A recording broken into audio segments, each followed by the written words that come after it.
आज जहाँ नयागढ़ जिला प्रथम आम जाइलु नयागढ़ जिलार रणपुर ब्लॉक अंतर्गत मझिया खंड और कांडपड़ा पंचायत रे आमे ताकू किछि फसल रे क्षय क्षति बोली देखिलु एवं किछि चाषी मध्य जो धान गजा हो जाइछि ताहा मध्य समाने देखैले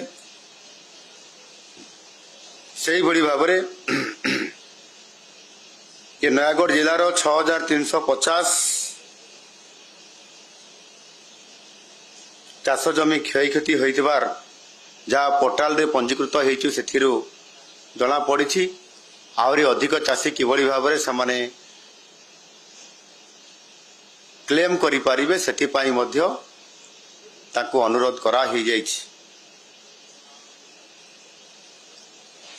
ता परवर्ती पर्याय गजपति जिला ये जिलार गोरसणी ब्लॉक अंतर्गत उपलोड़ा ग्राम पंचायत लिंगीपुर ग्राम रे एवं गुरांडी ग्राम पंचायत अदिनिया वर्षार होइतवा फसल नष्ट बाबद सेठी मध्य आमे सर्च अभियान तदंत कलु एवं सेठिकार परिस्थिति मध्य प्रकृत रे चाषी बहुत क्षति होइछि एवं गजपति जिले में मध्य 2128.586 हेक्टर परिमाण चाष जमीर फसल अदुनिया वर्षा रे नष्ट हवा सहित आउ किछि हेक्टर चाष जमीर जोटा कि 121 हेक्टर पाखापाखि हेबो सेथिरे मध्य नष्ट हवार आकलन भितरे याकू आसी एवं विशेष करके आमर सब बड़ जिला हूँ गंजाम जिला ये अंचल रे व्यापक भाव में फसल क्षति होती एक कथा आज सरजमीन तदंतरु एवं आकाश मार्गरु जेते बेले हेलिकॉप्टर आम देखिलु सेतिरे मध्य जना पड़ुथिला जे वास्तविक क्षतिर परिमाण अधिक अछि सेथिबाई ये आकलन करला परे एवं एठी रिव्यू करला परे मु ये तीनोटी जिला समेत सारा ओडिशार जो जिले रे ये अदिनिया वर्षा जनित क्षय क्षति होइछि एवं माननीय मंत्री माने मध्य से जिला को गस्त करिसंती आज एवं या को मोटामोटी भाव रे ताकू आकलन करा जिवो एवं आसंता 30 तारीख पर्यंत दिन धार्य रखा जाइछि या को मध्य आउ दिने दुई दिन को बुद्धि करिवार योजना मध्य रखा जाउछि एथि पई जे एठी आज ए तीनोटी जिल्ला रे आमे जहा देखिलु एथिरे चाषी माने जो माने इंश्योरेंस कवर करिसंती समाने क्लेम करि पारि नाहंती ए पर्यंत आ सेति पई तांकू आउ गोटिए दिन सुजोग देबा पई मध्य समाने अनुरोध करिसंती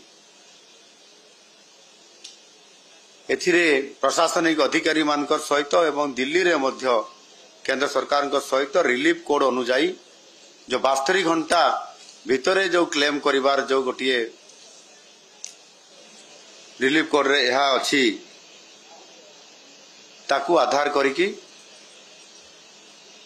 आमे ताकू किबड़ी भाव रे आउ गोटिए दिन घुंचा जाई परिबो आलोचना चली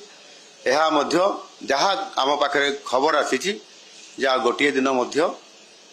सेमाने क्लेम करिवार सुजोग पाइबे जो कि सेमाने निश्चित भाव रे ये क्लेम रे सुजोग पाइले सेतिरे जो प्रकार आकलन करिया पाई विभिन्न सरकारंकर जो विभाग तरफ अधिकारी माने अछंती सरजमीन तदंत करिवे रिपोर्ट बनैबे तापर ता आधार रे क्षतिपूरण पाइबा पाई हकदार हेबे आ सरकार यथा समय रे समान को आर्थिक सहायता आर्थिक सहायता प्रदान करेंगे। प्रकृत क्षतिग्रस्त केते हेइछि एवं जो मानकु इंश्योरेंस क्लेम माध्यम रे सहायता मिलिबो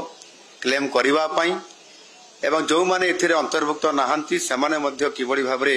सहायता पाइबे सेति पई चासी कर पई सरकार चिंता करूछंती। मु आशा करिवि जे सेमाने तांकर क्लेम बा अनुरोध संपृक्त अधिकारी मानकु निश्चित भाबरे आसंता काली मध्य जो गोटे दिन एक्सटेंशन हैला सेथिरे समाने तांकर क्लेम करि पारिबे। ये गोटे बड़ सुजोग अछि चासी जो तार क्षति होछि ताकु भरणा करिया पई सरकार सहायता करिया पई निजे एथिरे तांकु अपील करिसंती। आ सेति पई ए गोटे दिन गुरुत्वपूर्ण दिन अछि सेथिरे समाने संपृक्त होइकरी एहाको निश्चित भाबरे करिया पई एवं चासी को मध्य आपण मानक जरिया रे मु निवेदन करूछि आसंता काली सोमवार संध्या पर्यंत समाने तांकर जहा क्लेम करिवा कथा आवेदन करिवा कथा